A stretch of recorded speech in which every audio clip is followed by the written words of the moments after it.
And so one of our younger elders, Will Adams, is going to share a bit of his testimony with you now.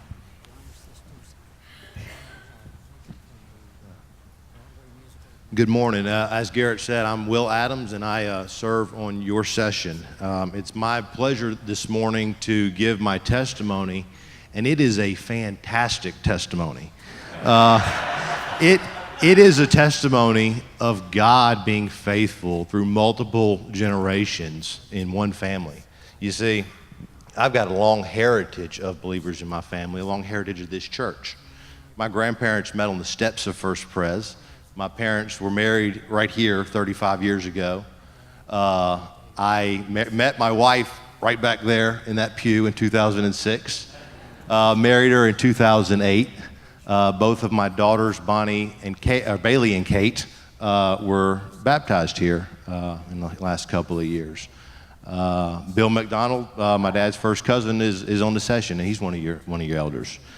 So I am just blessed to have a tremendous heritage, and with a heritage like that, it's hard to remember coming to know Jesus Christ, because it's always been a part.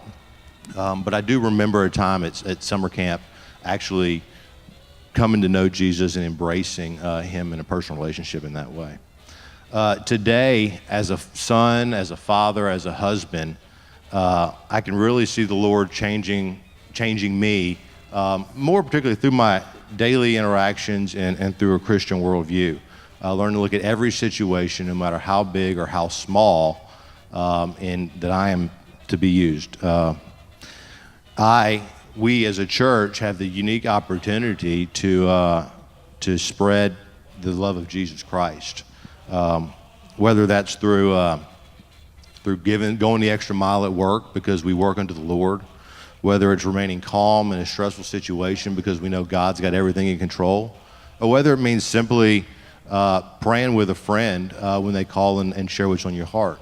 I want to share a story. A week and a half ago, we were on a family vacation, and kids were playing at the beach, and I got a call at 8 o'clock on Thursday morning from a friend of mine, just telling me what's on his heart and what he's going on. He had 4 big meetings that day that were really weighing on him. And ordinarily I would have been like, good luck, do your best, you're good, go get them, Tiger. But I said, let me pray for you right here on the phone. And we prayed for 5 or 10 minutes, and it was really neat. It was awesome because he's a believer and goes to this church, and we both knew that God's will would be done and that God's outcome would be done. But the testimony in that story is not that I prayed for somebody and they felt touched by God. The testimony is that through praying and just living a Christian worldview, God changed my heart. That through doing the things you're supposed to do, that God is changing you. What I continue to learn and be humbled by is that God doesn't need any of my talents or my efforts to accomplish his ministry in the world. But he wants to use me to love my family, my church, my coworkers, and my community out of my relationship with him. The picture I have is the latter part of the 23rd Psalm, which talks about your cup overflowing and how we should minister. You anoint my head with oil, and my cup overflows. Surely goodness and mercy will follow me all of the days of my life, and I shall dwell in the house of the Lord forever. Sometimes the Lord using me will be in the form of a specific task that fits perfectly into my schedule. But more often than not, it's when it inconveniences my plan. It's on vacation. It's when you're supposed to be away and doing your own thing that God uses you. And the reason is because God is also working in my life and in your life as you minister.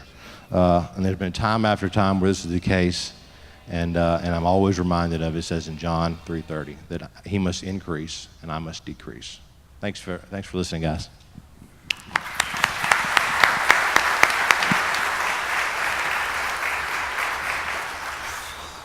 Well, the Lord may not need you, but we do, Will. And we're so grateful for the heritage of faith that you have, and what a fine elder you have made. It's a joy to hear that.